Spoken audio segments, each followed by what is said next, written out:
Yeah, we never talk about civilian disobedience. I mean, it was more about just taking back the right way for people in general, not only for artists, but saying that there is a path where when it's just absurd, when political situation or human being situation are indecent, you have to take an action. And sometimes it can be a very small action, which becomes huge for the population, which becomes huge for the society. And that's why I decided to take an action instead of going in the street with manifestation with the other artists. I decided to go on my own just to denunciate that absurd situation.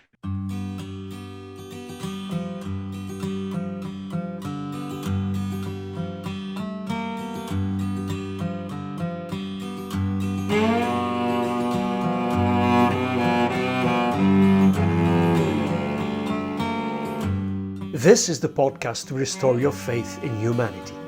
Once giraffe heroes, we now call our participants guardians of humanity.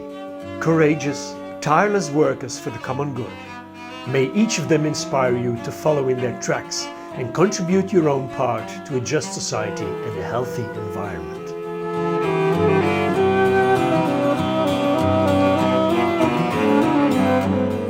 Welcome to another episode of the podcast to restore your faith in humanity. With us today is Quentin Dujardin, a Belgian guitarist who I personally admire very, very much. I had the chance of seeing him at work 2 weeks ago in duo with the astounding harmonica player Olivier Kerr-Ouriot, only one of the many, many musical collaborations Quentin engaged in during his musical career. Quentin is classically skilled and indeed plays the most classical guitar of all, the Spanish guitar, but there is no music style in which he does not venture. He has collaborated with the late great Toots Thielemans and with the American producer Lee Townsend, but has also worked live or in the studio with so many other great musicians from all corners of the world, since Quentin Dujardin is a modern day nomad, somebody who travels the world with his guitar to explore the boundaries of music and humanity. Yet, all of that is not the main reason why Quentin is here.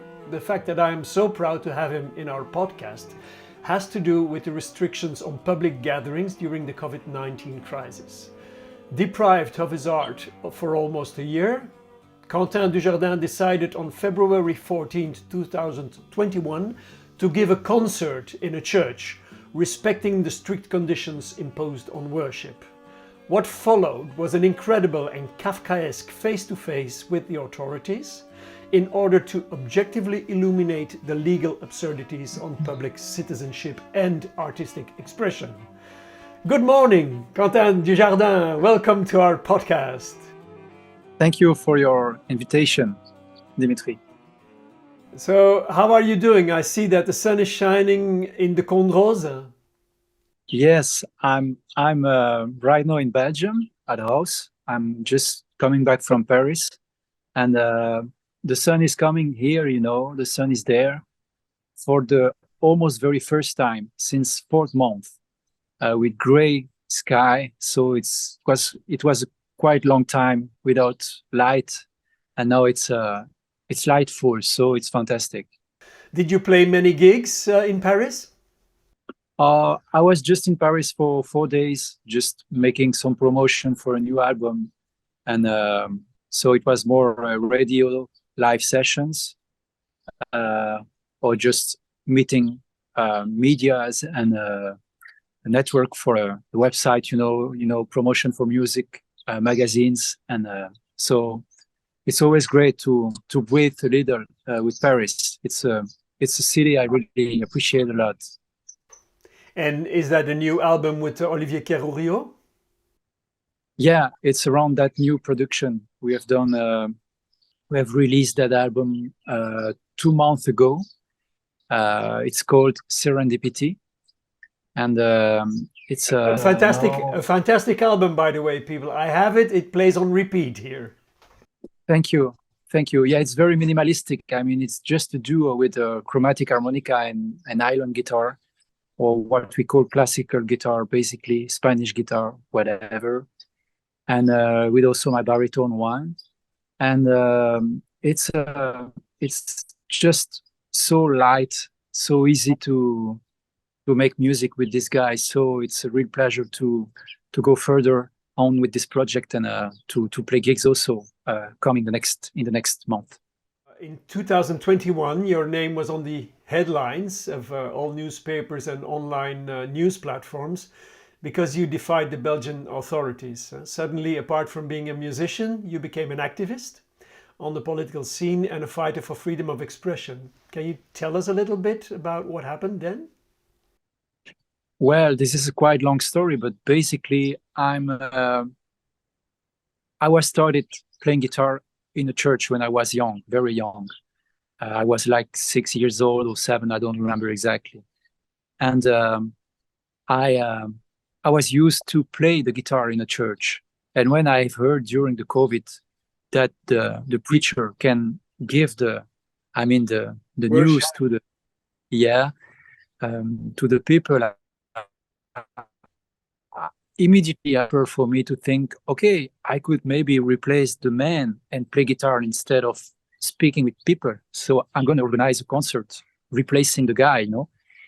And when I've discovered that it was forbidden for a musician to take that action, to take that chance, play, I was so upset. I was so, really in a deep feeling of absurdity. Do you understand what I say? Absurdity? Is it a right word in English? It's absurdity is yeah. This is what we call Kafkaesque even. Kafkaesque, that sounds great. Kafkaien in French, yeah, great author, French author there. And so I said I have to stop that crazy situation. So I maintained the concert, and I said to the media, to the political, that I'm going to play anyway, even if I received 10,000 euros, you know, back to me to play, that I had to pay. I said, I don't care. I just want to defend my position because I think that I'm in the right way. And this is not acceptable. This is not, you cannot figure out that stupid situation, crazy for all the culture and all people working in the liberty of expression, you know, for that. So did you realize then that you were also taking a stand for other people, or were you making the stand for yourself in the first place? Well, both, you know.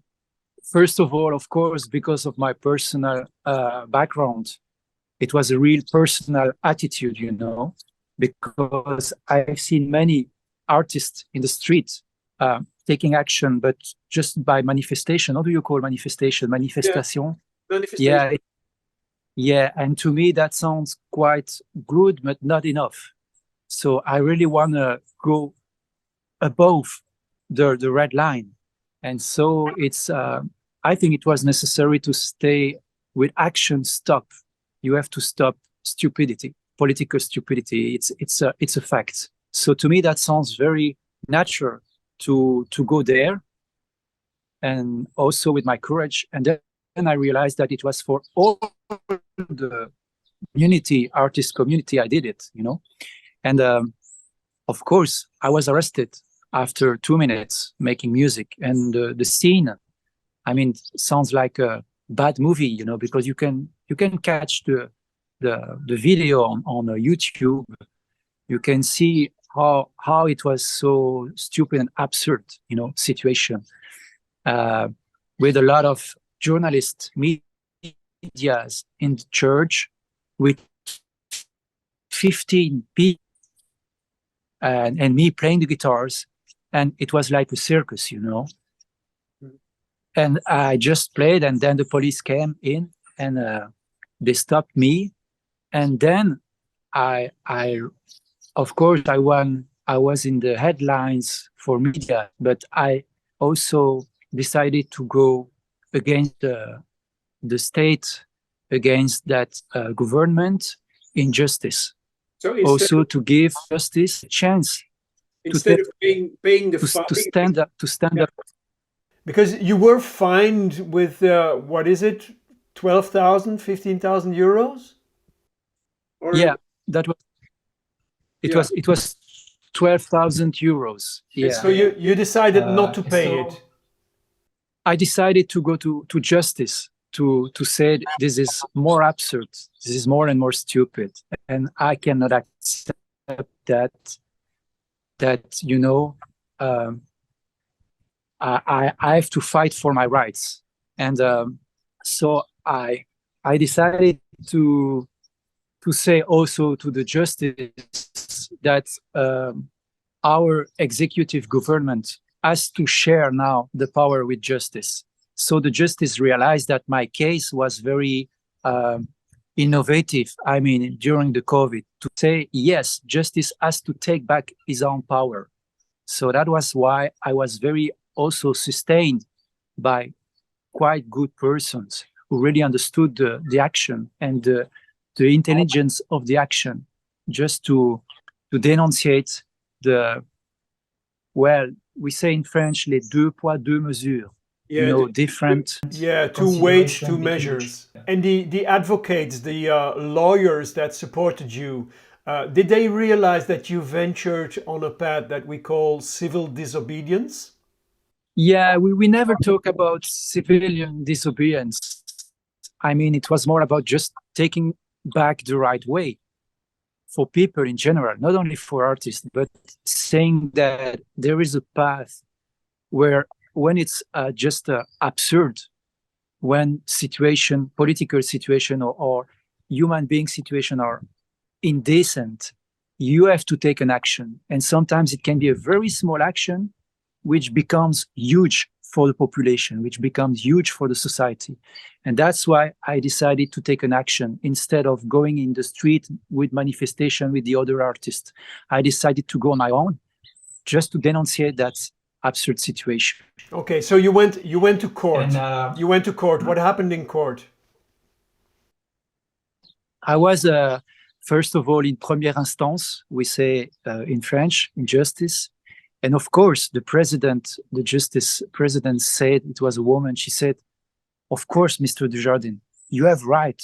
This is so stupid. You can keep going on and play your music for 15 people. So it was for the first round against that government, we win the fight. Because of the president, she said, "Of Mr. Dujardin, you can keep going on your concerts, and it's very logical. You can take the place of the priester in the church, and you can play guitars for 15 people. This is normal. There is no more risk of contamination between an artist or between a priester telling the good news. So I was just very happy, of course. But then the government decided to go to the second round, and we call it Cour d'appel in French. I don't know the name in English, but it's a second round where the state is not doesn't agree with the president's decision. I think we call it they call it the Court of Appeal. Yeah, that's it. Appeal. Okay. So we've been to the Court of Appeal, and then they said for the second time that, of course, there is equality between cult liberty and expression liberty of expression. But they said also that artist doesn't, how can I say that? Yeah, they are not a part of that liberty of expression. So who said that? The government said that the artists do not belong to the big mass that are entitled to have freedom of expression. Did they say that? Yeah, 2 times. Yeah, in the very first round. Very first round, and in the Court of Appeal, that was their strongest weapon against you? That was the only argument. No. And they said, of course, Mr. Dujardin, you are an artist, but you are not belonging to the freedom of expression. So it was like, I'm quite French guy, and for a French guy, that sounds amazing, because freedom of expression is the basement of any state, of democracy. So I realized that, okay, my government is just a dictator, you know, it's the totalitarianism installed here in Belgium. And I can really say that I really felt that those people are going just to chaos with the people. So I was just waiting for the president of the Court of Appeal, you know, what she's going to think about that situation, about those arguments.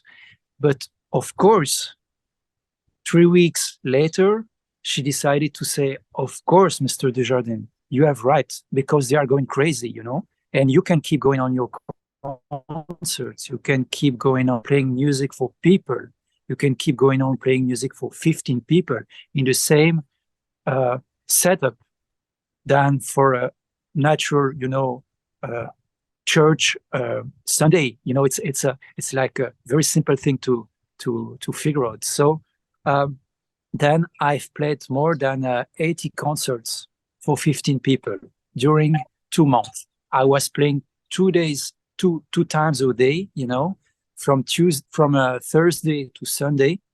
And I just took a residence in a very beautiful small church next to my house, you know, and I was going there, you know, every day playing music for 15 people. And they were so much enjoying that moments, you know. There were people so happy, there were people crying, you know, because of rediscovering music after month and month of being forbidden, you know.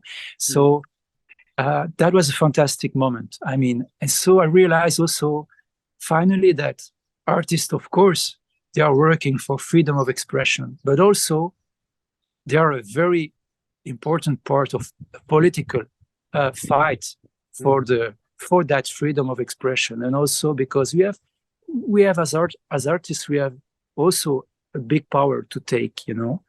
And also I think that today my job is not only about making music, of producing albums, you know, or recording in studio, but it is also to defend that position in society and for people. And when they feel, when they observe, when they receive that stupid thought from a state, I think they have to fight for their rights. And that's what I think for what I was living at that time. Did you feel supported by other artists?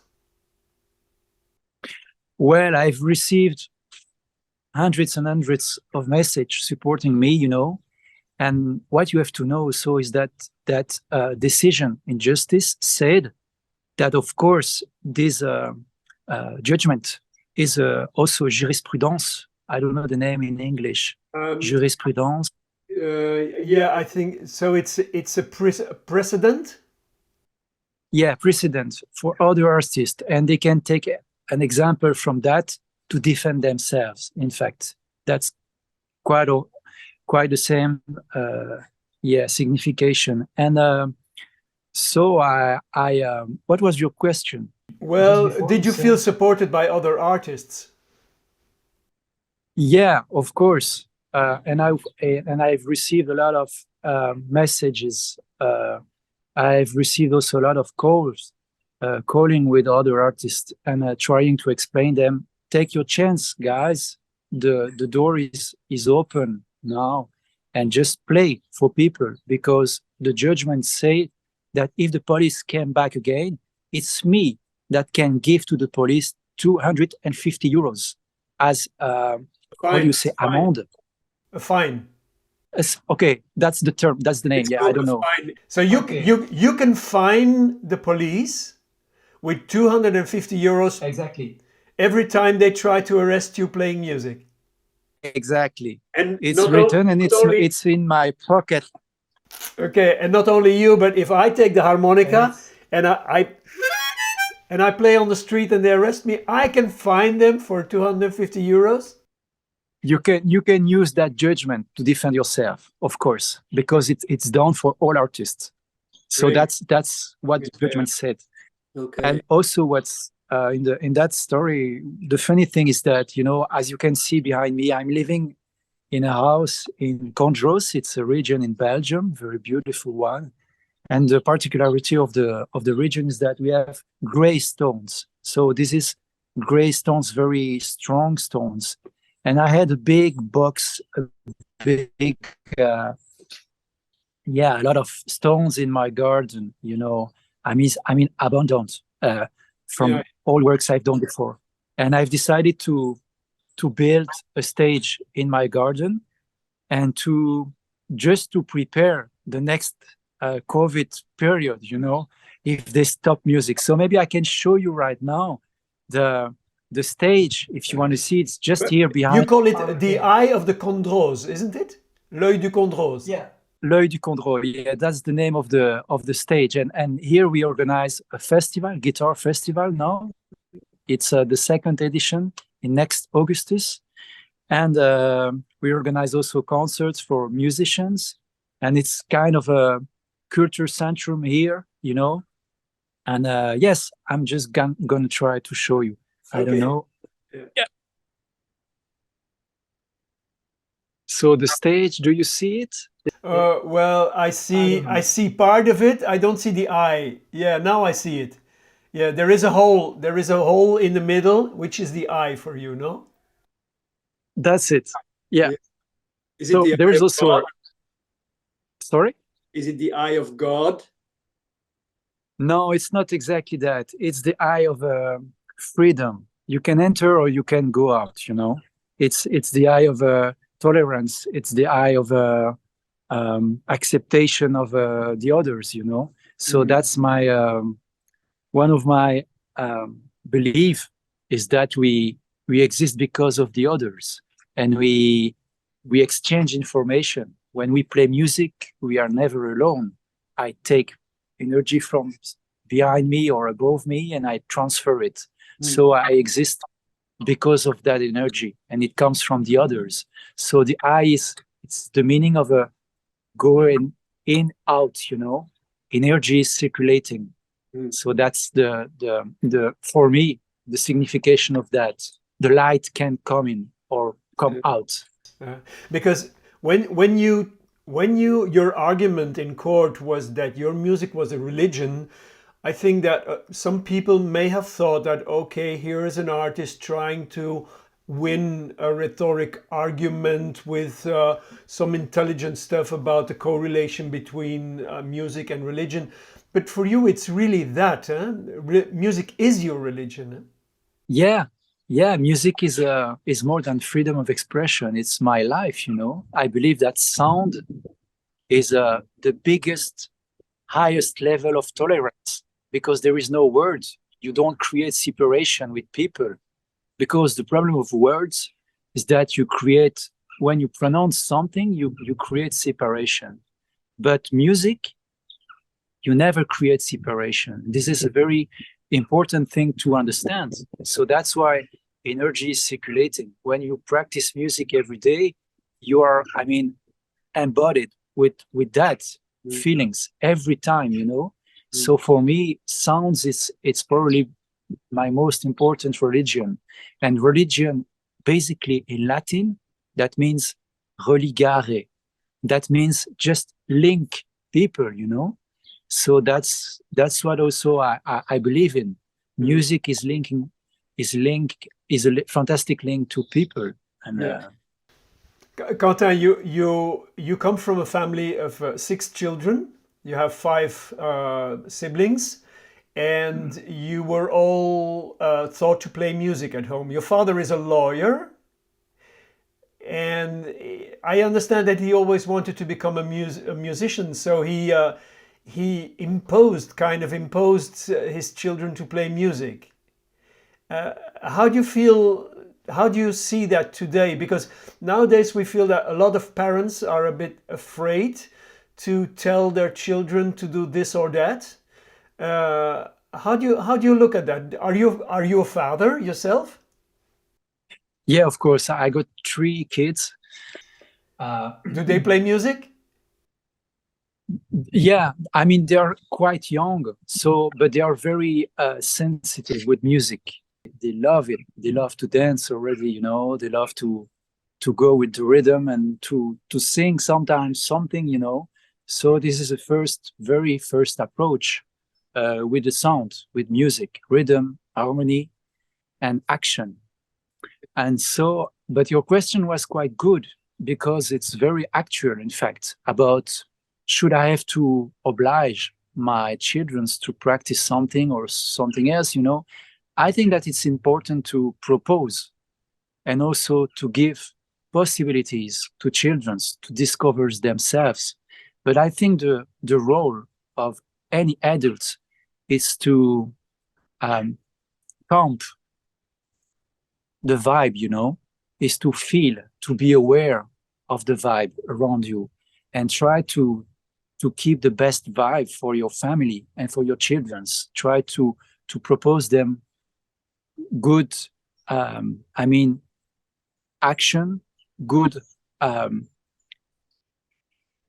possibilities to discover. Yeah, just music is a great field, to discover. So did you feel, were there moments in your youth where you said, oh, I don't want to play any music anymore, and that your father said, you will continue? Were there any moments like that? Yeah, of course. I was like 11 years old, and I was like, of course, I was playing football, I was making a lot of activities. And sometimes when it's too much, you don't have time, or you don't need to practice anymore your guitar, you don't want to. And but my father was always there to say, Quentin, it's important, practice 10 minutes a day, keep in touch with your instrument. And honestly, I really have to thank him for that, So that's why I believe that discipline and receiving discipline from the others is not a bad thing at all. I think it's also giving you a kind of a good stand to practice more the life further, and later on. So it's just a personal experience, and everybody has to deal with those different experiences. But in my case, I really have to thank my father and my mother to give me that chance to see different ways, but always with a kind of discipline, for myself. Now, you were used to travel the world and they don't call you a musical nomad just for that, because that was really your lifestyle for about 10, 15 years. You went to a country alone with your guitar, you almost not knowing what would happen there, and then you met some musicians and you played music and then eventually made a record. That's what you did for 10, 15 years, is that correct? Yeah, of course.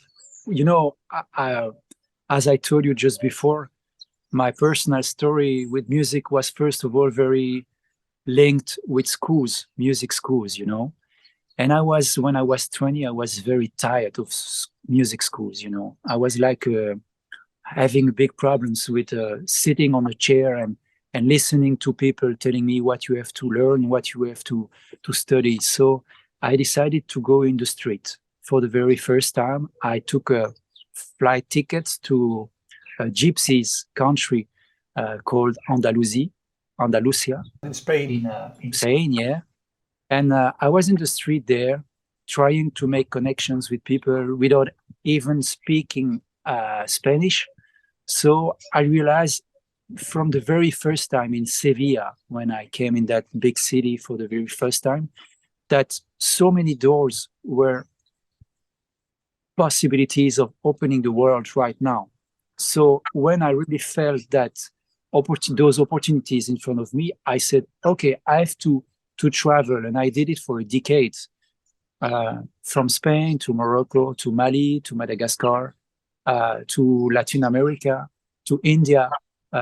So it was a normal life for me, and always trying to connect my music with people there in the streets. And so it's fantastic key. The guitar is a great key to enter in families, to discover their music from inside and not from a music school. So that was a very, very, very big approach, very big difference in the approach, in the musical approach. And now that you have children, I guess that's become more difficult, that lifestyle, no? Yeah, exactly. It's a different way of life. So I again thanks the life for giving me that opportunities during to give me that opportunities to travel. And now I'm just living as a father, normal father, but still keeping all those landscapes in my head, and knowing that I will learn to my children that it's probably a good door to open, also the travel. But I don't know yet. So I'm just playing music. I'm just producing good sounds, and playing music with great musicians also. Well, anyway, when I saw you in concert 2 weeks ago, I think that's the best way to describe your music. It's that it's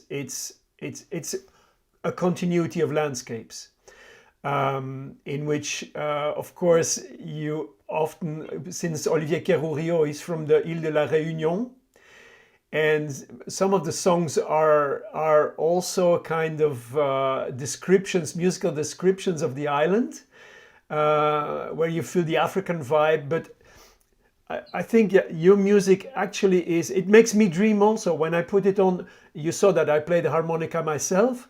So I love Toots Thielemans, of course, but Olivier is he has a very distinct personal sound. And certainly you do too. And the way you match it's beyond belief. I want to thank you so much for the music that you put in the world, Quentin. Thank you so much, Dimitri. It's a real pleasure. It's a normal life for me to share music and to share musical vibes. It's necessary for me, for my body, to stay in a good shape, and to stay also linked with the world. So thank you for your feedback. Yeah, so the musician Quentin Dujardin, he will do well. He is not only talented, he has a very, you will have a lot of opportunities. But what happened to the activist Quentin Dujardin? Well, I'm very now activist in my garden. It is also my name, Dujardin, from the garden, it means. So I just, as an activist, if I want to just answer to your question, I'm still an activist in my garden by making concerts here at home, inviting artists.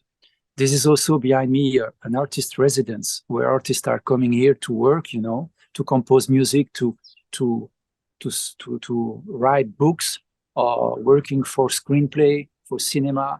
And this is my way of transforming the energy, political energy. I don't need to go in a parliament, I don't need to go in the street for manifestation. I prefer to be constructive in action with people, and putting small seeds in the earth, and keeping on going, rolling the things, I'm kind of Rolling Stones, just doing every day those little things. And I think that action is much more important than manifestation or political engagement, sometimes. So I'm just working here quietly, first of all, naturally with my family, but also with artists who want to share music, and with also public people.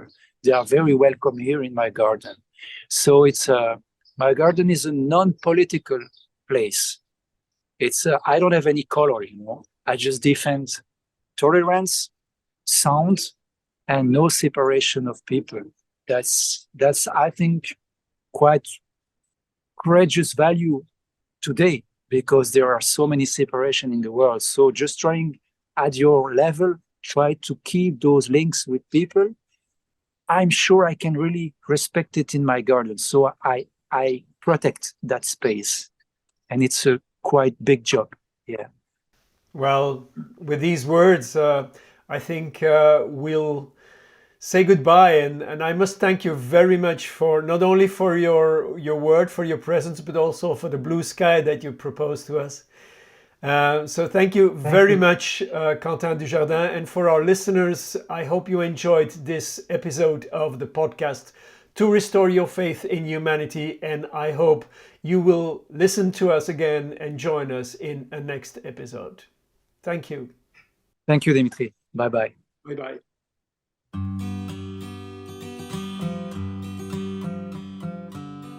While you're waiting for the next episode of our podcast, why don't you check our website fondation-ghf.one.